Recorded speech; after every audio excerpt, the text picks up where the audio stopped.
El libro estaba, en realidad el libro estaba basado en una cantidad de clases que yo había hecho en algunas oportunidades que hacía eso.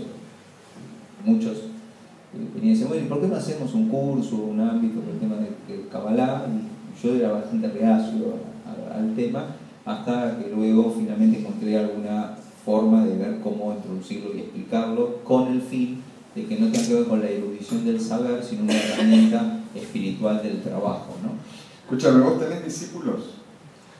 Creo que sí. ¿Cómo haces? Y por un lado, no, por eso, creo que sí, digo, ¿por qué? Creo que sí, porque justamente eso está siempre por verse, y no en el momento en el cual ese vínculo se da. Yo creo que un discípulo se revela como continuidad de su maestro, no en el momento en que está vinculado. Pero el maestro no tiene alguna intención respecto al discípulo, ¿no quiere enseñar algo? El maestro tiene que estar siempre abierto a enseñar, y es el discípulo el que se tiene que acercar para poder pedir. O sea, el discípulo es el que usa al maestro. El maestro claro. es un recurso, el discípulo claro, le pregunta, le pega, lo que sea. Y dentro de eso el mismo maestro es un recurso, no solamente en relación al discípulo, sino también al saber. Porque en realidad el maestro en la Kabbalah nunca se pone en el lugar del saber, sino de ser un canal de comunicación. El maestro en realidad es un pretexto del texto, es una excusa. Suponiendo que un discípulo le plantee alguna cuestión al maestro, ¿el maestro qué hace? ¿Escucha?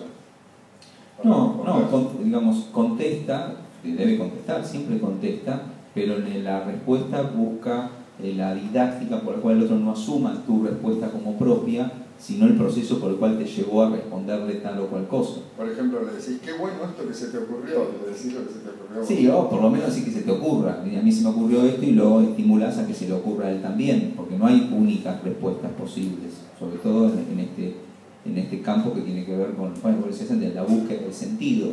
Cuando en el campo en que vos estás es la búsqueda del sentido, esto está más cercano al arte que a las ciencias duras. El sentido es una apertura. ¿Y tus maestros? ¿Varios? ¿Uno? Tuve varios, sí, a lo largo de ¿En el escalafón, digamos, del nato? No, algunos sí, obviamente. El primero de ellos fue el rabino Rubén Nissenbaum, que fue por quien yo de alguna manera cultivé la vocación rabínica. Pero como tenían encuentros sí, tenés encuentros, charlas, orientaciones, donde vos de alguna manera... Sergio, tenemos que hablar. No, era yo pedirle a Rubén cuando me pueda recibir.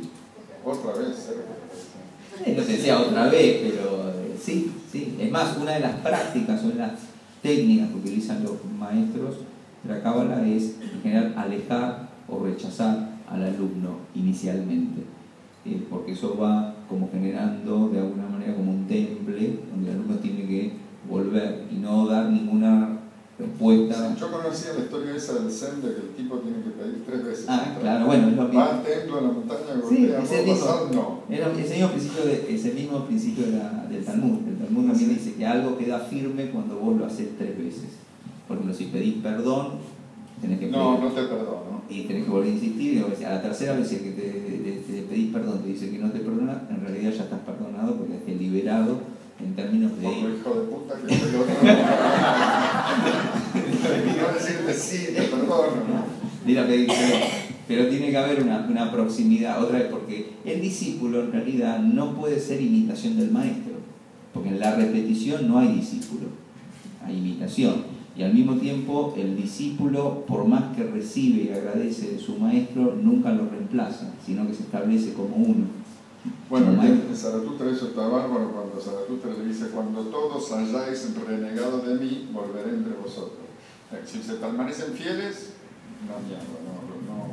no es bueno un discípulo que tenga, un maestro que tenga discípulos fieles. De ahí hay que buscar otra vez, es un tema de equilibrio, de atención, que cómo hacer para que no sean adictos a la imitación y la dependencia, pero al mismo tiempo que no te nieguen permanentemente. O sea, te pueden negar una vez, 2 veces, bueno, la tercera te pueden terminar colgando, que ya pasó.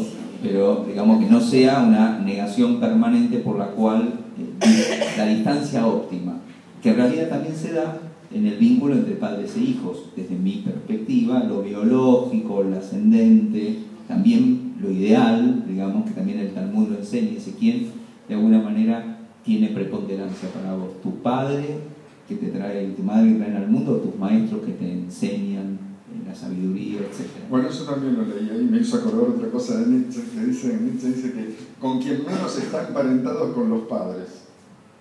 El prejuicio de la consanguinidad, dice, como que se le da demasiado valor a eso, en realidad uno está emparentado con, podríamos decir, las almas que vibran en esa misma frecuencia que uno. Y en la tradición, porque en el mismo libro, cuando yo explico el término de Kabbalah, las figuras que aparecen ahí, entre otras, son Moisés y Josué, Moshe y Yoshua, que no son el padre y el hijo, sino justamente es el maestro y el discípulo, el que inicia, el que continúa, y eso forma parte también de un trabajo que, yo te diría, uno piensa siempre en el discípulo que adquiere del maestro, pero todo maestro se hace maestro si logra discípulos. Como nosotros de alguna manera terminamos de acreditarnos como tales, como padres también, si tenemos hijos, no en lo biológico, porque no es lo mismo ser padre que un progenitor, sino dar una continuidad donde los liberamos a ellos que sean, que es parte de nuestra continuidad. ¿Y tus discípulos ahora de qué son? ¿De la legislatura o del templo? Sí, justamente ahora estoy contento porque cambié parte del rubro, más allá de algunas frustraciones en el ámbito de lo rabínico, que por supuesto también las tuve, pero creo que el discípulo no tiene que ver con el rol y la función. ¿Qué frustraciones tuviste en el ámbito rabínico? Uy, eso es otro libro. Sí, para un ignorante. No, justamente este tema de la formación. O sea, cuando la formación de lo rabínico, puede ser para cualquier otra disciplina, no tiene que ver con el arte de la vocación y de ser maestro, sino del formato de la acreditación, desviando lo que tiene que tener fuerza espiritual en un corsé académico, además de baja calidad, hace que se pierda justamente la esencia de la vocación. Yo de alguna manera padecí mi formación rabínica que tuve aquí en Buenos Aires. Bueno, ¿y tus discípulos ahora en qué ámbito están? Soy rabino a pesar del seminario que me formó. Si vos le preguntás a ellos te dicen, sí, sos rabino, o te dicen, no, no, salí de acá. Claro, a dos cosas me dicen, soy rabino y salí de acá. Escúchame, vamos a los discípulos, ¿dónde los tenemos? ¿Cuántos son? No, justamente, ni los conté, ni tampoco los puedo terminar de identificar, y creo que en todo campo, vamos a problemas, que no tengas duda, y en todo campo donde yo particularmente me muevo, si querés, mi vocación tiene que ver con que ese ámbito se genere una posibilidad de generar continuidad, discípulos, etc. Pero no lo sé porque yo siembro, no sé si lo voy a cosechar. Yo les pongo la mejor onda y pila, pero no sé si sucede así. En este sentido, o sea, el discípulo que no se desarrolla no es discípulo.